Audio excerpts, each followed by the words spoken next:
the computer and to you guys at the same time, just from multiple audiences. I'm gonna put a PowerPoint up here too, so you guys on this side may have to scooch a little bit.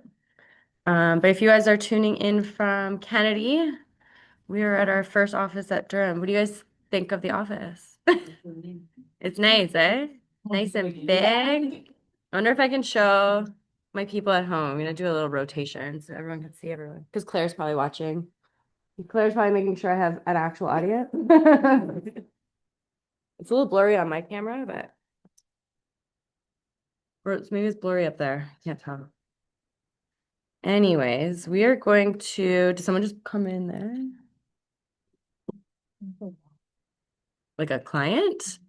That's Uh-oh. a client we're over. Yeah. We will be doing agent on duty hours here, but we haven't decided for you guys if it's going to be a sign up or a free for all, but I'm not participating in the domestics that might happen over clients. So we might have to see how that's going to work.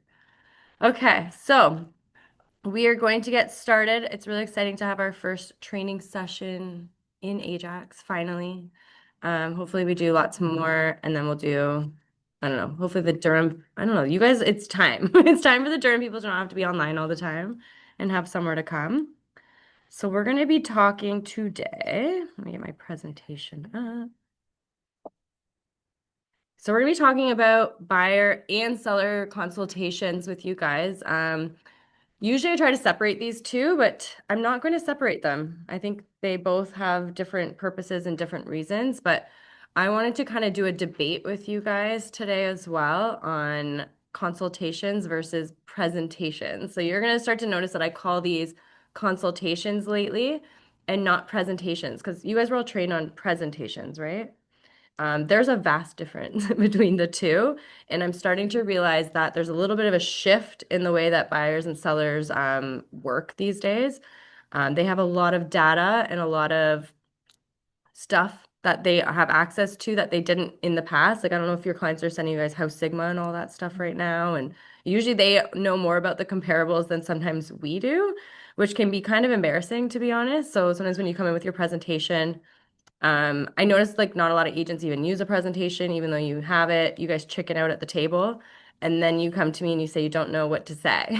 So I know that that's a common problem for a lot of you guys. So I'm going to hopefully solve that problem for you guys to make you guys a little bit more confident when you're meeting with a buyer seller for the first time. So for you guys, this is a little open table. We'll see if our Durham people are more talkative than Kennedy. I know we have a shy group, but for you guys here that are with me and online, what do you guys find that is your number one challenge that you're facing when you're meeting with a buyer and seller for the first time or you're doing a presentation for them? Do you guys have any challenges that you guys face? You guys are all confident in them? No mistakes? I think it's making sure we're asking the right questions Okay. so we understand Yeah. fully. Okay. That's a good one. Making sure my CMA is accurate and the price point is accurate. Okay. And wanting to do it quickly, but also wanting to like triple check it. Yeah, I am hearing that a lot actually with people that are not confident in their CMAs right now for sure. I had an agent actually recently, just last week, say, "Hey, I don't know how to price properties right now." And the truth is, right now, like I don't think anybody does.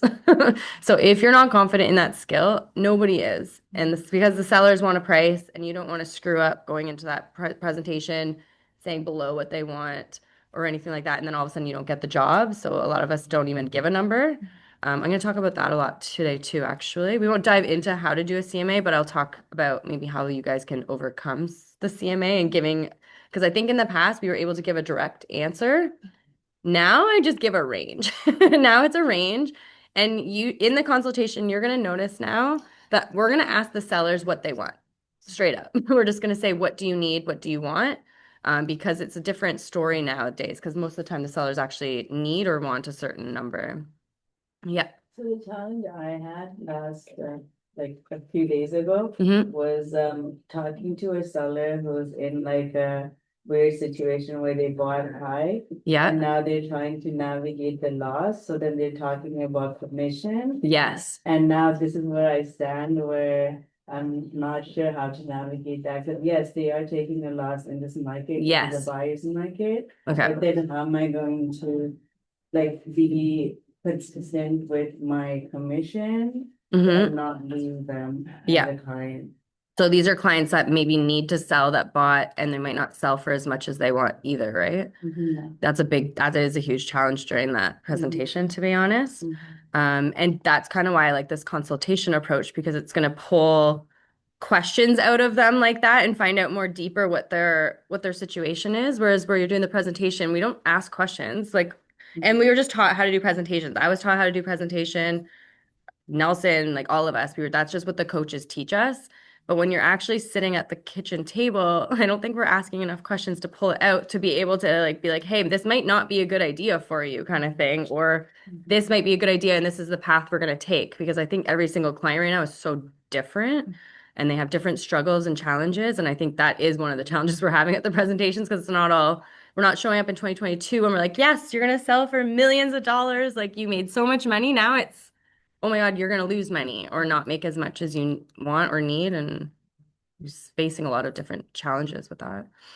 Okay. Someone said keeping them engaged during the consult. Yeah, this is honestly, this is one of the reasons why I'm coming up. I would say not keeping them. I think they're engaged in a consult. They're not engaged in a presentation when we're sitting in front of them. And I've been throwing PowerPoints at you guys too, because that's what I was taught. But I'm finding lately things have shifted and no one's sitting through PowerPoint presentations anymore. And it's almost more embarrassing to do it. Are you guys finding that too? Have you guys sat in any with the presentation versus without? Yeah, you have to keep it engaging. Some stuff that you're going through, maybe you're talking about yourself and they don't really care about that. They don't stuff. care, Yeah, exactly. They just want to get to the point of why they're there and why Exactly. their house is worth. So you need to gauge that. Exactly. Yeah, and we went through like we had a listing presentation actually last couple weeks ago and he was saying how one of the agents just kept talking about the stats and he would not like didn't read the room at all and talked for over an hour and a half about the stats. And he's like, I don't care about the stats. We need an extra chair. I think Laura's gonna get one. Perfect. Awesome. Okay, so those are some good challenges. Michael, do you have any challenges or Steve? I know you guys do consults and stuff too. Pretty straightforward, but yeah, just like I think that I have to like rechange the thought because I think people all have ADD. We do have ADD. Honestly, even I have ADD. Sometimes I don't want to listen to my own presentation. I'm like, why me? Why my brokerage? So, okay, we're gonna solve all of these problems today, and I think this is gonna make your jobs a lot easier too. When we take out that stress of having a presentation that I've put on you guys for the last 10 years, I'm gonna now take it all back. And that may change next year, right? Like the whole consult might be completely different. COVID, we adapted and went from in-person to online. Sometimes you don't even go see the house and you can list a house without even seeing it at all and you're just on the phone with them. So things have changed quite a bit. So here's the difference between, sorry about my little chat thing here, presentation and a consultation. Oh, it's not popping up there. Oh, it's a lot slower up there. I'll remove all this stuff for you. Is it pretty slow up there? Well, I guess this is our first presentation anyway. All right, so difference between presentation, which you guys have all been trained on in the past, and what we've been throwing down your throats, having a listing or buyer presentation. This is when you're pitching yourself and your services. So in the past, we were just always coached on why they should hire me and me, and what all my awards and all my brokerage stuff and all that stuff, right? Clients don't care about that stuff anymore, but it's still important and you still need to have some sort of component of this in your like in your consultation. But I want to take away the whole it's about me type of scenario and go more consultation, which is where you're actually sitting down with them, discovering their needs, figuring out what they want, because right now it could be very different situations. And it's going to be taking more of an education and more of a guidance type of approach. So the hard part about the consultations is you have to really understand the client in the moment and be able to give them advice in that moment because that's what they're going to be looking for. So they may say, hey, if I don't sell it for this amount, I'm going to make no money. Or if I don't sell it by this date, I'm out. Like there's a lot of just really hard situations right now. And we have to be able to like sympathize with it and be able to kind of consult them. Whereas the presentation, I didn't find that it helped you guys guide those into that way because you're talking so much about yourself, right?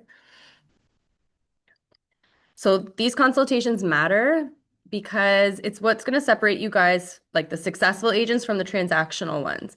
Um, I spelled successful wrong. That's great. But the consultations matter because it's what's going to separate you guys. So a lot of agents do is they don't come in with anything. So when you guys are meeting with a new client, do you always have a consultation or a presentation or anything every single time? And you use it every time? Wow.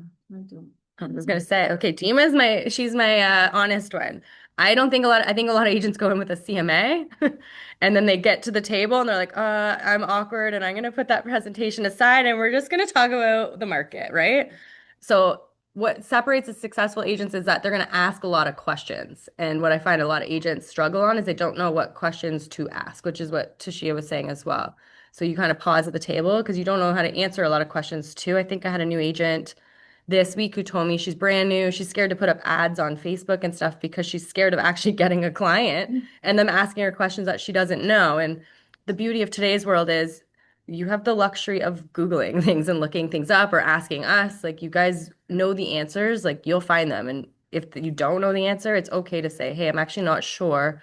I'll get back to you. No one's ever been mad about that, right? And as a new agent, obviously, when you don't have a lot of confidence, you think that that's going to deter the client from working with you. But I've never had that experience. Have you guys had it where you're like, I actually don't know? And they're like, okay, you're dumb kind of thing? Or no, as long as you get the answer, right? If you don't bring them with the answer, then obviously they're going to look somewhere else.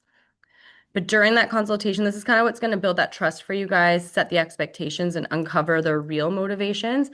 You may even decide in the consultation that this client is not serious at all. They don't know why they're selling. They don't know why they're moving. They're just testing the market. And then you get to decide if this is even a client worth taking on, especially a seller who has a giant price goal that they want, but they also want you to stage it and photograph it and pay for all these ads. And then all of a sudden, they're like, I didn't get that number, cancel the agreement. I'm not selling at all, right? And I had that happen to me last year. And I was like, yeah, I saw all the red flags in the very beginning. And us sisters were like, let's just give it a shot. And then we lost a lot of money from it. So it teaches you, yeah, if you are going to work with clients like that, then you change your entire approach with them. And maybe they're paying for things up front and you're not. So you're only going to understand these by asking these certain questions. Yep. So the client's paying upfront for those things. Mhm. How do you navigate that? Because a lot of clients today don't really have the finances to even pay for those things upfront. Exactly. So it becomes a situation where you're paying for it upfront Yeah. because you know it's gonna help sell the property. Yeah. And get you potentially the number or as close to that number as they need. Yeah. For them to. It is risky. I personally haven't done that where I've had them like pay for it up front or anything like that. But I think if they can't pay for it, and even if you can't pay for it, then no one's getting staging. Maybe it's virtual staging is the other option instead. And you can do that for free on Gemini. So I'm thinking or like you drop the commission package, maybe you're like, okay, I'm going to pay less and we're not staging then. And so I think you have to adjust your commission and all that. And I've noticed a lot of agents are pulling back on staging right now too, because of those situations and just opt it for virtual staging and do something a little bit more affordable, maybe. Can you reverse it in the sense of, like you said, if you can afford it, but they can't? Yeah. It's it a becomes risky. premium on Yeah. the commission. Yeah. Instead of like, I guess your standard, which we know is that Mhm. number of 2.5, it becomes maybe 2.7 because you're providing something that. Yep, exactly. And you guys have like Or- the or- ability to change your commission as high or low as you want, right? We obviously always encourage the 2.5, but that's kind of part of this consult where you're going to discover how much money do you have because you might discover they don't have a lot of money and then you're like, hey, we're going to talk about a different strategy for those types of clients, right? Mhm. Maybe it's just a deep clean instead of a stage. There's so many options. So here's again, just kind of giving you guys like the differences. So you guys have been trained on how to do a presentation versus the consultation. So like I said, your presentation is something that just focuses on you and your tools, versus the consultation, which focuses exactly on the client and their needs and what they need in that situation. Typically, a presentation is more scripted one-way delivery. So you're sitting in front of the client with your PowerPoint or whatever it is, and you're just talking, right? And like we just said, a lot of clients have ADHD these days. They don't want to sit at their kitchen table and hear you blab about how great you are.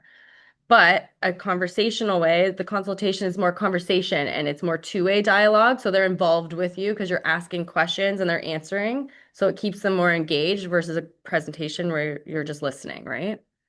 The other thing with the presentation is it's going to highlight your services, the marketing, and your stats, whereas the consult is you're going to touch on those things, but it's more exploring what the seller's goals are, what their motivations are, and then what they expect as well. And I find a lot of presentations don't talk about that. The presentation of the goal of the presentation is to win the listing or the buyer, whereas the consultation is building that trust and support. Is that my voice on there? I can't tell. I feel like I'm hearing myself. The presentation can also feel salesy, and I find that's why a lot of agents don't like a presentation approach because even though we are in sales, for some reason we don't want to be salespeople. So I find a lot of agents, you'll get their presentation and then they like get scared and they put it aside, and then all of a sudden they're just doing a CMA and doing the things, they're skipping a whole part of the entire part of building that trust. And then the consultation, again, is using questions, discovery tools, and more client guides. And inside those guides, I give you guys a lot of the guides, like buyer seller guides. I almost want you guys to edit them because I want you to now, because we're taking away that part of the presentation of the why me, why my brokerage, all the good things like client testimonials. You can put that into your buyer and seller guide and talk about yourself in your guide, but you don't have to talk about it. Just say, hey, everything about me is in my guide. We don't need to talk about me. This is about you kind of situation. So make sure if you guys are having buyer seller guides, don't just use the generic one I'm giving you guys. Go in there, add a little bit about yourself. If you've got client testimonials on Google, add a few of those in there, put their names. So like add a little bit of personal touches when you have your guides so that when they are reading about it, you don't have to talk about it. It's just already in there and they can Google it, all that stuff. So that's going to help get away that awkwardness, but also make sure that you're talking about it. The presentation often uses slides, charts, and marketing materials. Whereas a consultation is really like it's just a piece of paper and you writing notes. Like there's actually nothing to it other than you are gonna have a piece of paper and it's okay to bring it. So you're still a lot of agents are like think they gotta memorize these questions. I'm gonna give you guys a questionnaire at the end of this. You don't have to memorize it. You can bring it, have it right in front of you, write notes, and go home with it. The clients aren't gonna be like, why didn't you memorize this consultation, right? It's like going to the doctors. I'm sure they've got like certain notes that they've got. And then once you get more experience, obviously it becomes more conversational and you're just writing things out. But if you're just getting started, it's okay to have it right in front of you. Then they know you're paying attention, right? Like I hate when you give instructions to someone, like it happens all the time in work and you're like, did you write that down? Like I just told you something, but like, did you write it down? Like if you're doing a consult and you're like this, what's your budget? What are you looking for? And you're just sitting there and they're like, how are they going to remember all of this? You have to write things down, whether it's in your phone. Usually I do notes on my phone instead of writing. So I'll tell my clients, hey, I'm writing notes on my phone. I'm not like texting anyone. That way I have my client notes with me at all times. It's not in a bag somewhere and then I'm like thinking about it. I have measurements. I have any listing presentation, all the measurements, the age of everything. So if an agent calls me and I'm at Costco, I can literally just go on my notes and find it. I don't have to be like, hey, I gotta wait to get home or in my office where my notes are. So if you want to take it another step, put your notes into there. You can take a photo of your consult, put it in there, but make sure you have it with you at all times so that you're reminding yourself of the things you guys spoke about. All right. So now I usually do, again, I talk about buyer and sellers very separately, but today, just to make time's sake, we're going to talk about them together because they are very different. So the goal of a buyer consultation, for example, usually a buyer consult, where do you guys typically do your consults? Are you guys in person? Are we on the phone? Are we on Zoom? You do yours, do you bring them to the office or do you go to a coffee shop? You go to their home. What if they don't have a home because they're a buyer? Oh, they're buyers. So they usually come to the office, but Okay. if they don't want, if they can't, then I'll do a Zoom. Okay. Office. Coffee shop. A coffee shop. I just said station. I like to do it. That's, yeah. You know, no, leave it. I get why people do that. I personally am just a phone call person, which is funny. I just do a 30-minute discovery call and then I go straight to showings. So I think it depends on the person, but I am definitely a phone call girl for a consultation with buyers. I don't know why. I did Zoom during COVID. I've never been a coffee shop or office person. I don't think it matters. I think as long as you're doing a buyer consultation, because I think that's how you get the clients. I find when you go straight to the showings, Michael, and you may have experienced this, where they probably did that with a bunch of other agents, and you're meeting them at the house, and then they have like 8 other agents they're also doing showings with.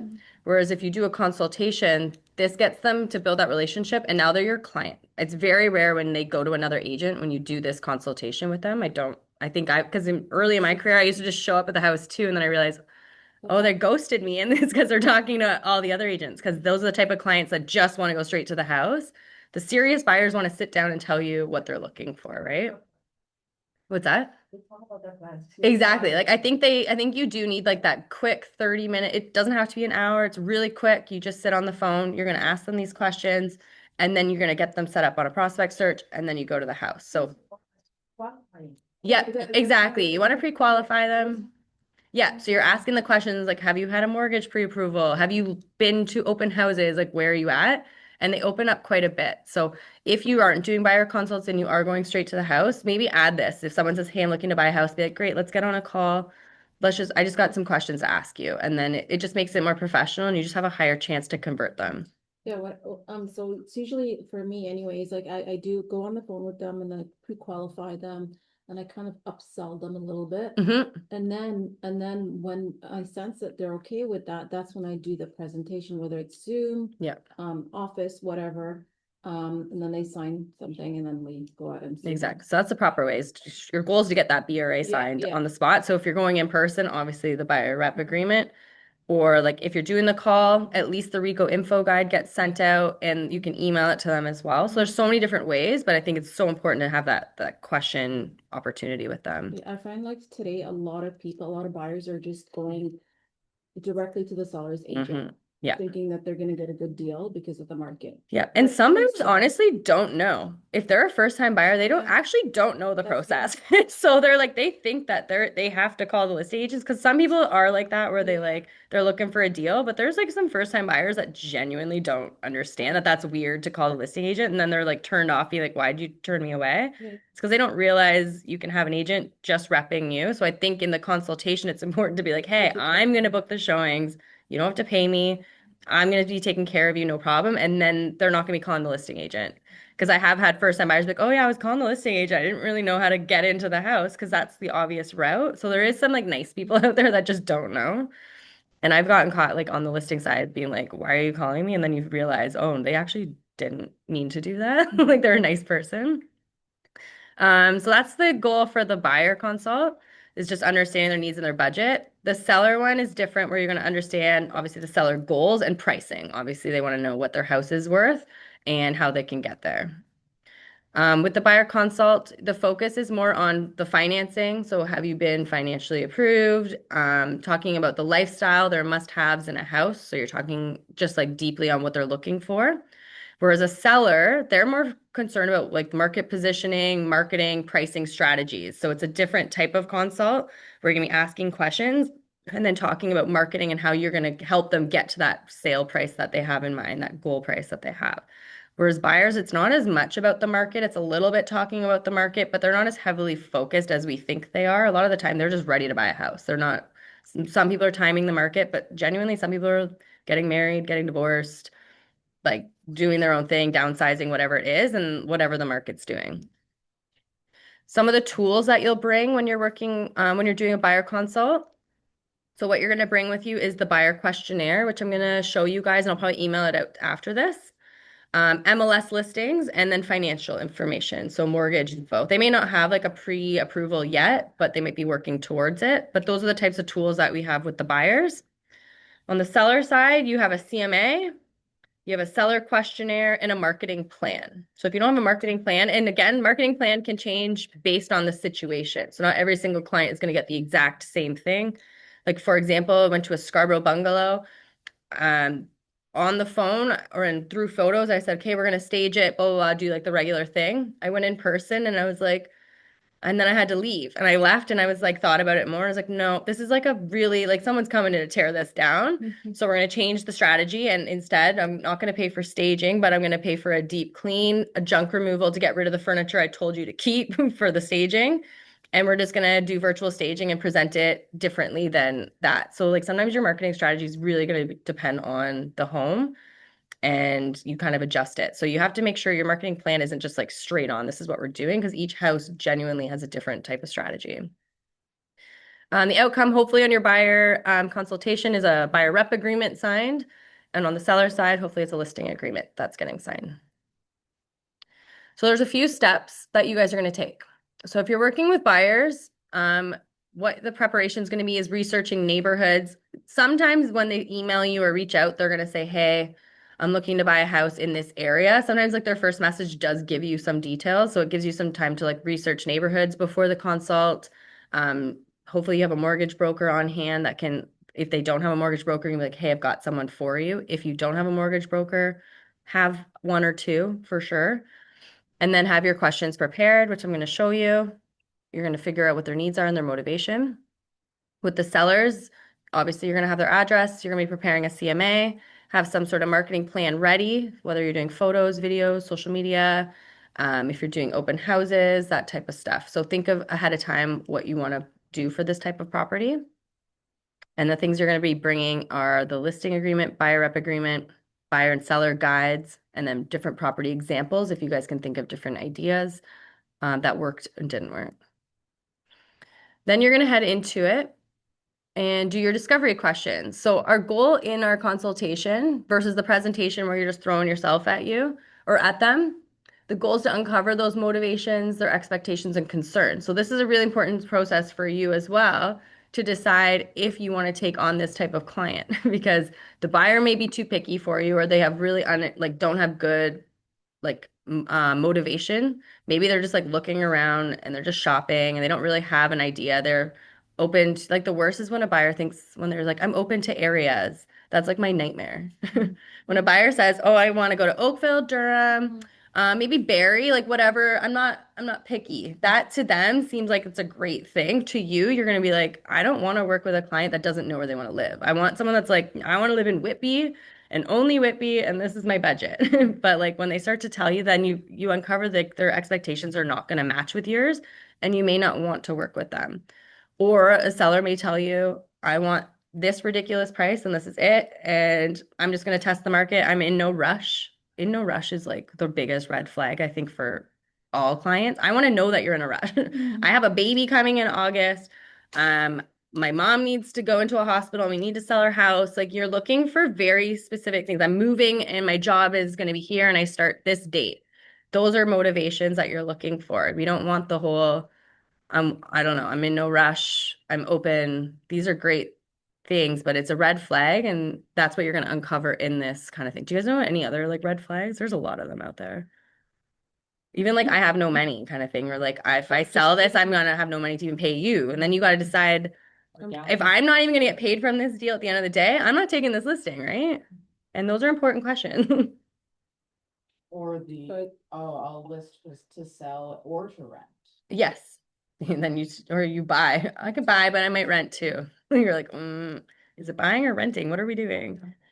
Yeah. So timeline, reason, these are the things we're looking for when we're The there. big one today is what's happening is that a lot of them are over leveraged and they just don't have the money to pay you even. So you Yeah. want to make sure that, okay, they're motivated to sell, but are they like going into a power sale soon or Yeah. what's your situation? Why are you so like, you just. Yeah, when you have a seller that's panicked, Yeah. and you're like, why are you so panicked kind of thing? And they're not telling you because there's some sellers that are embarrassed to tell you. That's a red flag. Yeah, And if you're going to take those listings, then maybe all you're doing is you're just, okay, we're not going to stage, we're just going to pay for photos and that's it. So that if you do lose out, you're not losing a ton. You're just missing a couple hundred instead of That's what I do. 3,000, right? So unless that person's motivated and it's on the same price point, you're not going to invest money. You decide, you're like, okay, you want too much money. Okay, I'm still going to attempt it, but I'm not going to pay for this, or I'm going to get you to pay for this and I'll pay you back on closing. So in this market, it's really important to discover these questions about them and just make note. You're not going to be like, hey, you can't afford me or anything like that. You're just going to make a note, take a moment, sit back, and then decide what strategy is going to work or if this is a client you even want to take on or how much money you want to spend. The buyer, same thing. If they're all over the place, they're just open, they just want to buy a house, but they don't know when or why or anything, then you can just put them on your prospect search and then figure it out. But hopefully they have some motivation. Waiting to sell land back home.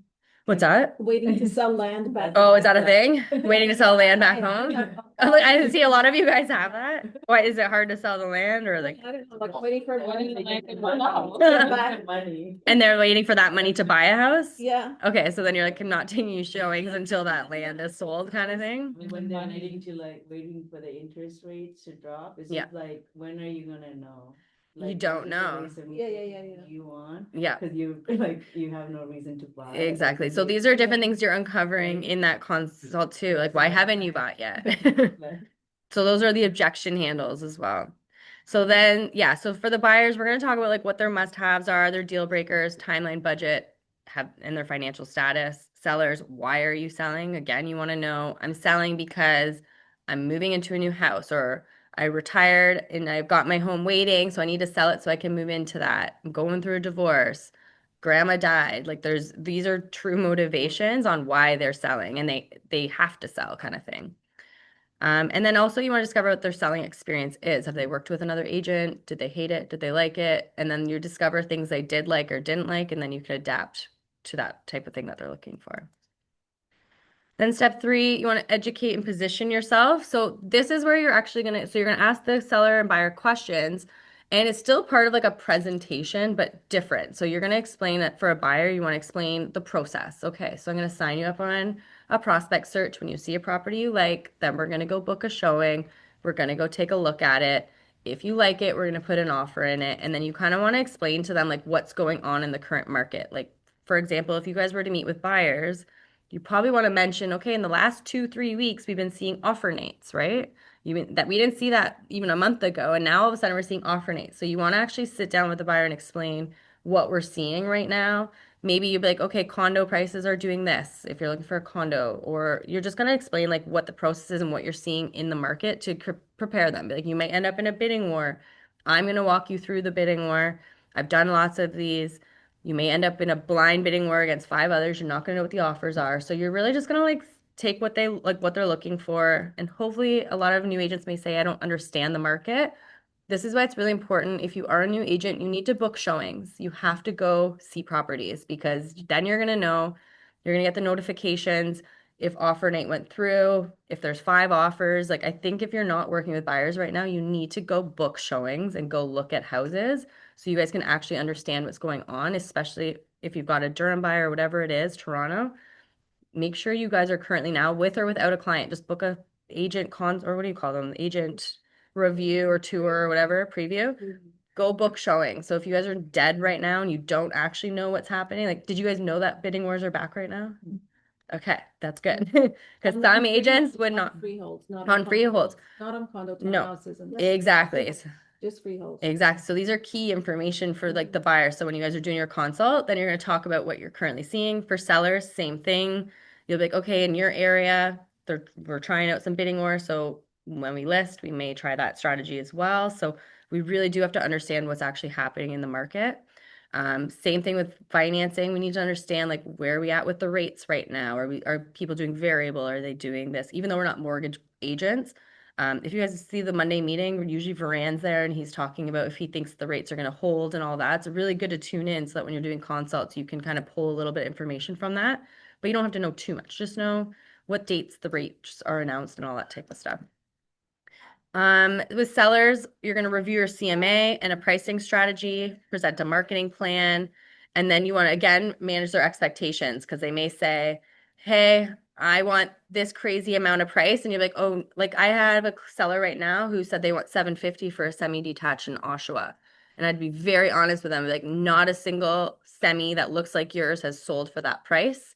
It's not going to happen. So you have to be very honest with these people as well. Don't be like, yeah, no problem, we'll try. And then we'll take it, like then you're fighting them for price reduction. So we do have to be honest with the sellers. You are going to get a seller that says, I want to try my price. In this market, I will say if they're not too far off, if they're only like 100K off or something, try it. Do that price, but say if we don't have showings in 7 days, then we're reducing the price. So just so they can try it, I think we have to. I don't like to give that advice, but I think, are you guys doing that at all with like some sellers? Like you're just trying their price? Yes, like if you know they have to move and they're going to move, they just like you know that they've got a plan for where they're moving to, then I think it's okay to practice. But if they're just an investor trying, then yeah, it's a little bit more risky. To know how much equity they have in the house. Exactly. Yeah, equity is really important. So asking how much is on your mortgage is really part of the consultation as well, because that'll help you figure out I if like you that. sell your house, will you have any money left over for yourself and for me? Yeah, I like verifying on Geo. Yep. Because people do lie and they don't tell you they have a second or they forget for some reason. Yeah, so you can purchase the reports online. I think it's like $30 or something like that. So if you guys think that your seller's lying, just be like, yeah, no problem, and then go buy the report, and then you'll be like, okay. But you don't have to like call them out on it. Don't make them feel embarrassed. But like if you suspect that something's not right, go do that extra thing. Have your marketing plan, manage your expectations. So these are some of your objections. So after you guys have done your presentation, you're probably going to get like the waiting for the interest rates to go down. And you guys should already go into this consultation knowing that you're going to get objections. Sometimes some of the buyers are honestly just like tell you what they want and then they're like, cool, like because they're ready to buy. Maybe they were waiting for it, but a lot of the time I don't really have a lot of people that say I'm waiting for the interest rates to go down. That just means they're not buying, right? The buyers that need to buy are buying and they're not going to talk about that type of stuff. I mean, like, that's when you educate them, like, if you're buying and you're waiting for rates to go down, and if you have nothing to sell, then you're just gonna be paying more. Yeah, exactly. Because price, economics. Yeah, I think I sent you guys a reel last night on it, and the guy goes, "What do you think all the other buyers are doing right now?" They're like, every other buyer right now is waiting for the rates to go down. So if you're waiting, there's a whole bunch of other buyers that are also waiting, so that when you do get out there, there's going to be a lot of you buyers, and you're going to be competing, and then you're going to end up paying more money. So if you don't want that to happen, then if you're waiting for like, I don't know, or he said you can negotiate the rate later, but you cannot negotiate the price. So why don't you buy now? And if the rates go down, then you negotiate your rate. So those are kind of the objections for those types. Are you guys seeing that a lot? Like your buyers are actually saying that, or are you guys reading it in the news? And they're also Well, saying, most of them are undecided if they wanna buy, if they'll say they wanna buy, then they'll be like, oh, what's the market like?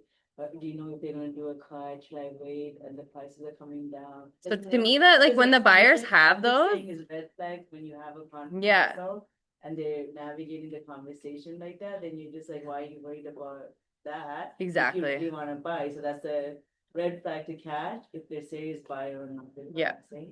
And I find like most buyers, they're not going to reach out to you as an agent to buy a house if they have those objections. Yeah. Or at least in my experience, the people that message me and say, hey, I want to buy a house, they already went through those objections earlier, but now they're actually ready to do something. So I don't hear them as much in a consultation from the buyers. They're not going to say, hey, I want to buy a house. And then all of a sudden, actually, you know what? I want to wait. Like, that's just not the buyers that are saying that are not actually buyers. These are just complainers that are out in your family events and all that stuff. These are just people that actually are buying anyways, right? Mhm. Have you guys seen that? Have you guys had a consultation where they give you these objections? Right? So I think I find it crazy when I hear the news be like, the buyers aren't doing anything. Like, those aren't buyers. Those are just people that are sitting on the sidelines that are comfortable in their home and they're not doing anything anyways. So you will have these, I'm not ready, I want to wait, but they're not going to reach out to you as an agent if they're not ready. Maybe they'll take a pause. Like, obviously, we've seen buyers that get out there and they get a little tired and then they take a pause or they want to see more homes, whatever it is. But then you just kind of stay cautious and then just keep sending them stuff. They do typically come back to you. If they don't come back to you, then they maybe didn't really like the way that you were doing business and stuff like that. So obviously when you get the client, you have to make sure you service them so that they don't go somewhere else. But that's the point of the BRA as well. For sellers, you might hear things like, I want top dollar. With sellers, you're gonna get more objections than you will from a buyer, I would say. So at the presentation, you are gonna hear, will you reduce your commission? Sometimes you'll hear, I feel like the people, when they don't choose you as the agent, it's because they didn't like you at all as a person. They didn't like your commission or they didn't like your price. And those are the three things, right? The marketing plan, maybe if someone presented some crazy plan, but I don't think there's not a crazy plan out there that's really separating an agent from you. Maybe they're putting their face on the internet. I don't know, but who knows? But do you guys have an objection for how, like, will you reduce your commission? No. You just say no? We honestly, we do say no. And then they kind of like, okay, I just want to try. They always want to try. They will. Or yes, I will. If you can what? Reduce service as well. The service. It's true. So if you guys are getting hard on it, you guys can go into these consultations with what would you call it? Like tiers. So be like, okay, no problem. So if you guys don't want to pay 5%, then we're not going to do staging. We're going to do this instead. So if you guys get to there, make sure we're not giving them the full service at a little bit of percentage off. So you guys can adjust it that way. I do see that all the time, but obviously try your best to not reduce it. Obviously it happens all the time. But if you can try to get that 2.5%, it's funny because I find strangers will pay you higher than obviously like your friends and family, which is very strange, but a stranger will pay you because I don't know. I actually don't know why, but they will pay higher. So make sure you guys have like these types of things. One of the things most people will say is, if I can't negotiate my own worth, then how do you expect me to negotiate your biggest asset? Some people will use that. I think that's probably one of the more powerful ones, other than just saying no, but they probably want to be like, no, but kind of thing. But make sure you guys know that going into a presentation, you will have this. So practice it in front of your mirror, get ready for it. It's going to come so that you're not sitting at the table be like, oh, I knew this was going to come, but I don't know. But if you do panic, just say no and just shut up. That's the Mike Ferry way, but go in expecting it. If you do get an objection, don't argue with them. I know a lot of new agents will want to argue with them. Don't over explain. Like I said, just no. Or if I can't negotiate my own commission, how do you expect me to negotiate your asset? And just that's it. You don't have to over explain it. If you keep talking, you talk yourself out of it. And don't panic because you already know that these are coming. Okay, then the next steps of the consult, again, is just to get the buyer rep agreement, schedule your home tours, confirm communication plan. This is really important for both of them. Figure out, do your clients want to be emailed? Do they want to be texted or do they want to be called? Or you can say, we'll text for like our day-to-day type of things, but if we're in an offer, we're going to get on the phone. Sometimes you may get clients that just want to be on the phone, but ask them how they prefer to be communicated with because maybe they want to be FaceTimed. I don't know. Like sometimes people just have different ways that they want to talk to you. But it's really important. Also ask them like, or actually you shouldn't even have to ask them. Just be quick at communicating.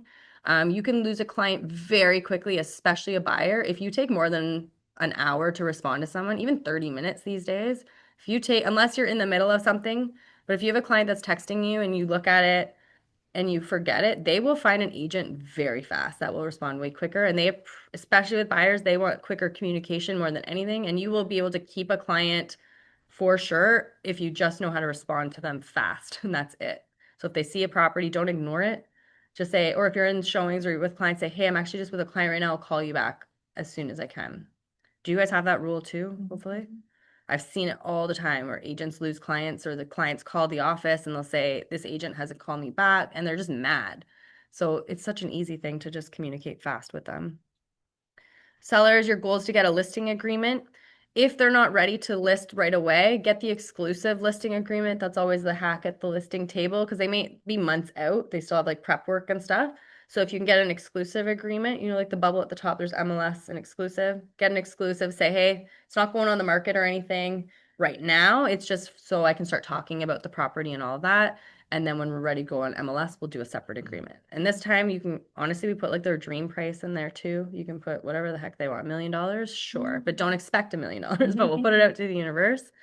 And then you want to confirm the start date and showing prep and all that. So if you're doing consultations, if you're getting cleaners, all that, you're going to start to come up with a timeline that's going to work for everybody and make sure you have it communicated, the dates, times, people, all that. It's kind of, you're like being an event planner, to be honest, when you have a listing, but you kind of get right to it as soon as they hire you. So just for tools and resources for you guys, what you guys are going to bring, this shocks me that a lot of people don't bring stuff. Do you guys all bring stuff? Because I have agents panic calling me on the weekends, being like, I have a seller consultation tomorrow and I have nothing. I'm like, oh no. So I would suggest having this, like 2 or 3 of these at all times, just in your car, at home, wherever you guys are. But you should all have like something that's like a nice branded folder. You should all have a buyer or seller consultate or a guide, like I said. Obviously, like us sisters hired like a marketing company to do these. You guys have access to the ones we have in the office. You can go on Etsy and get them for like $20 and edit them and all of that. But I recommend having something in a guide form about how to buy a house, how to sell a house, and having like everything that you would talk about in a listing presentation, like your marketing plan, your testimonials, everything that you don't want to talk about yourself should be in this to leave with the buyers and sellers. So that should be part of it. You should also have, I started making these for you guys. I didn't print it in color, but this should be in buyers and seller guides. I email this to you guys once a month when we do the stats. So it's a step up from that social media brick, but it's a talking point for you guys. So if you are in a presentation and you're in a pickle, you didn't have time to look up the stats, at least you have the GTA stats. And then you can go on Toronto Market Watch and get very specific stats for like the specific area that you're going to, type of house. But at least on this, you can be like, hey, if you're in a seller presentation, you can just say, hey, overpriced listings is going to lead to sitting on the market longer. Your home has to show well and be marketed properly. As a buyer, you have more choice, less competition compared to last year. There's a few stats and stuff like that. I think the most important things when I was getting trained, and you guys did probably too, talking about like active listings and all that stuff, which I think is important, but I don't think the buyers and sellers really care, do they? So I think the numbers that are important, because every presentation I used to say active listings, number of sales, and like they would look at me like, what are you talking about? So now I think the important thing for them is how many, like for a seller, how many days on market. So if you go on the market, the average days right now is 45 days. So when you go to list it, don't expect your house to sell in 1 week. 45 days is the average that we're seeing. The other thing, maybe like months of inventory. So if it's 6, then you know that we're sitting in a buyer's market. That's really important for your buyers to know. So just pick the numbers that you think is most important to them. But again, like the year-to-date sales, I don't know if they really care. Even average price, maybe they do for each like type of home, but I don't find myself talking about that stuff a lot. Do you guys talk about that stuff often? Or is there numbers you guys talk about that you guys find? Only when we're trying to like understand like the market in terms of pricing. Yeah. You may utilize like, this is what the average home is selling for. Yeah. Yeah, in that area or something like that. Yeah. And I'm just finding days on market's like a really big one right now, especially for sellers, because they got used to that 1 week, right? So I think everyone should have a market stats in their consultation package at all times, or have something that you guys can look up the stats really quick so you're not struggling to go get it. It's in your email every month, so you guys should have it. If you're a seller, I don't have it here. You should have a CMA in the package as well. You should also have any scripts for objections just for yourself to have. So look up the top 10 objections and practice those before you go in. You should also have your contracts in here as well, your business cards, and the questionnaire. Sorry. Oh, I put buyer and seller guides. What's that? Rico info guide. Yeah. So all the contracts and stuff, Rico info guide. Laura has these already here ready to go. So if this one's for a listing, obviously. But yeah, have the Rico info guide. I believe it's in here as well. Rico info guide's in there. This is a nice little package if you guys are going in person. It has every form that you have to fill out with you, FinTrack, everything. Or you can do the buyer side as well. And then the scripts. So I'm going to give you guys this today. But you guys can have your scripts in here ready to go. So when you guys are doing your consult, you just have your questions ready to go. And then you're going to write it. Let me just see. I'm going to show you guys the questions.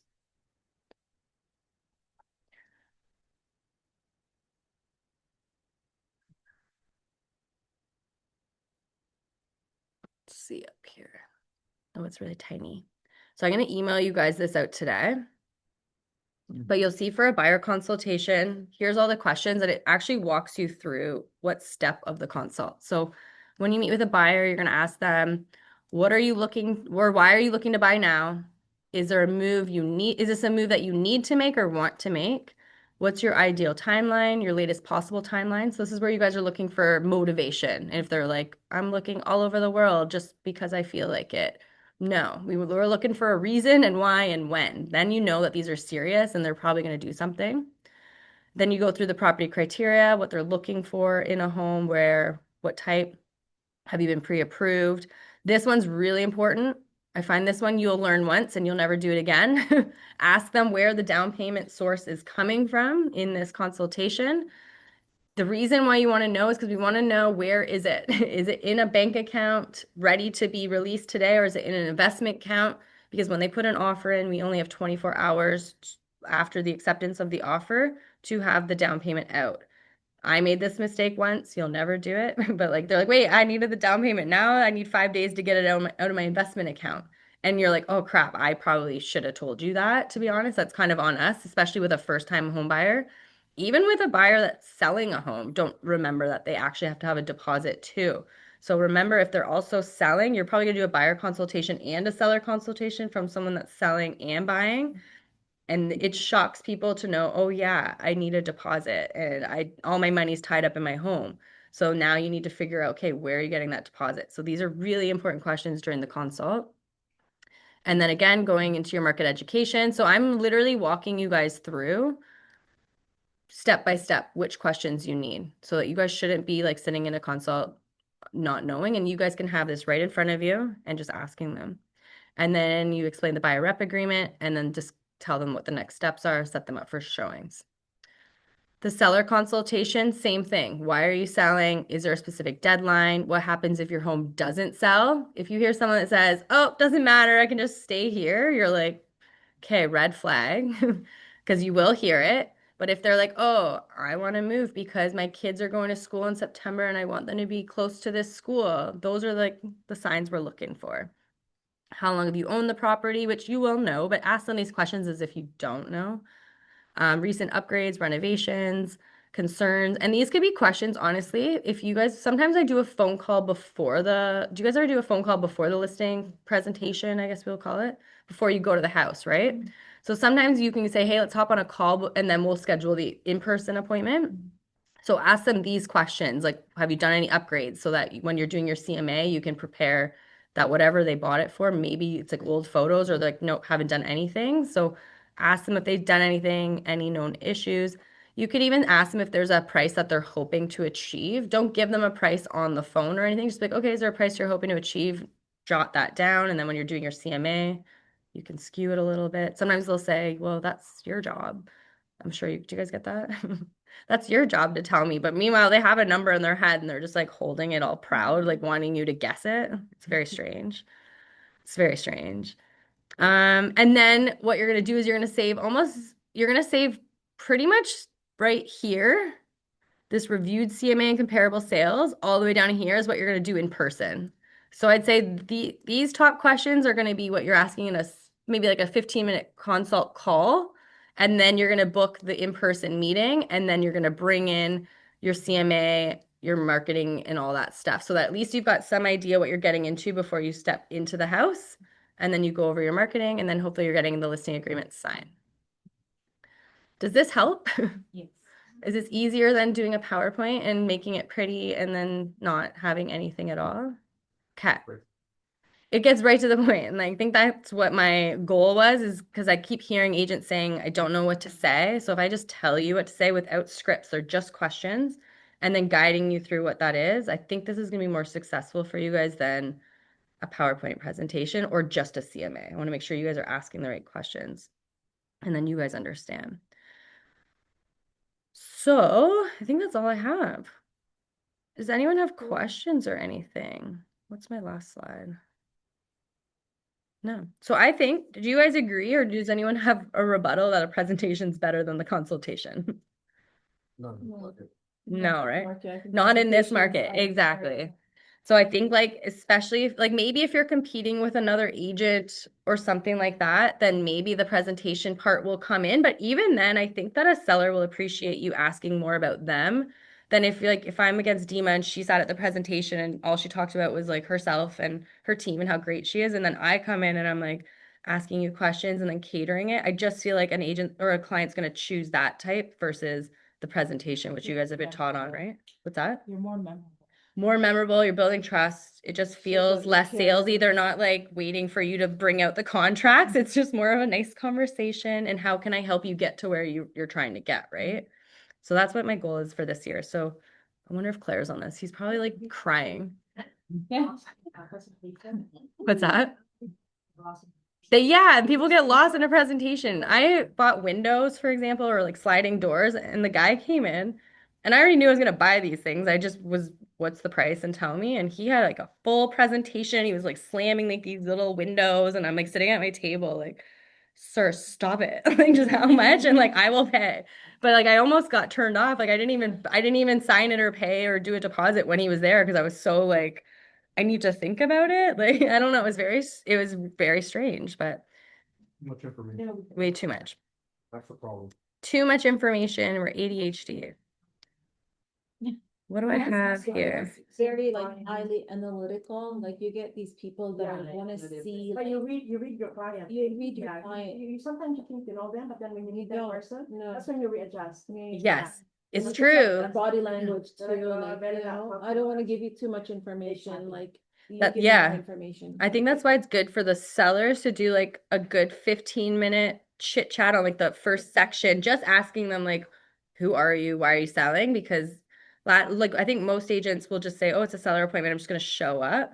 But even for yourself, it gives you enough information to know if they did renovations on the home, if they're actually selling, maybe. And if you're a woman, you also don't want to show up to a house by yourself and like this person could sound like a creep on the phone. So you also want to like Yeah. find out a little bit more info. I had to ask ID from a guy a couple weeks ago and he did it, but he got a little mad because he interviewed 13 people and I was the only one that asked for ID. And I was like, well, sir, like I'm a young woman, I don't know who you are. And I would like to know that you're a real human. So sorry you're upset about it, but I wasn't gonna show up otherwise. So there's different things that you guys can do. It's legal for realtors to ask for ID. I think it should be legal. It's legal for. We ought to get it anyways for FinTrack. Exactly. Yeah. Because they really, they're like, what? I don't know. Yeah. Yeah. So I don't know. So I think like at least with a seller, you do the consultation first and then you go to their house and then you give them their CMA and then you talk about the marketing. With a buyer, whether it's in person, Zoom or whatever, you should do a buyer consultation before you book the showings. Some clients don't want to do that. They just want to go straight to the house. So it's up to you if you want to build that rapport with them at the house, but maybe do the consultation in your head while you're walking through the home. If that's maybe Michael will change his mind today. Did you change your mind today? You're still gonna go directly to the house. I get to see that. But true. So you could do that approach. There is gonna be agents like that, but just know that there's a higher chance for you to get another agent on there too. Would you say? Oh, no. Well, I mean, yes, that you should be aware of as well. We don't want any murders happening in houses, so. So I do the 15-minute and Mm-hmm. I go online. I check to make sure they own the house. Yeah. Yes, And then I try to see if I can find their socials. yep, So I see it's like maybe a real person. Yeah. And if they don't have socials, then it just becomes. exactly. And for the most part, you guys are probably dealing with people you know or people that referred you from someone you know, but then there's just gonna be once in a while where you're gonna get a stranger and you're like, who are you and how'd you find me? A scary moment once, so I was listing a house and then I was walking out with the clients, they were showing me the outside and then I just saying bye to them and then it was late in the evening and then the next door neighbor was in his garage with a machete and he was doing Oh, stuff in his workshop or whatever. So he comes out, he's like, oh, you're the agent? I'm like, yes. And he's like, oh, I'm thinking of selling my house too. Can you can you come by sometime and whatever? I'm like, sure. I got his information. yeah. Found out he's a tenant in there. Oh my God. Yeah. I reported him to retail. A tenant with a machete, not someone you want to show up to an appointment with. I don't think so, buddy. And I called the owner and I'm like, is, Did you do a consult with him or did you show up to the house and then? No, Okay. I just did my research. Research I have before. an instinct, like, okay, Yeah. this is too weird, you know? Yeah. So sometimes Oh, you yeah. have to like just. You have to trust your. Trust your instinct like Like- crazy. Turned out to be a tenant. Yeah. Not a motivated seller. Oh my gosh. So for my online people, I'm going to tap out with you guys and then I'll stay with you guys too, but we'll see you online people later unless you guys have questions, but don't think so.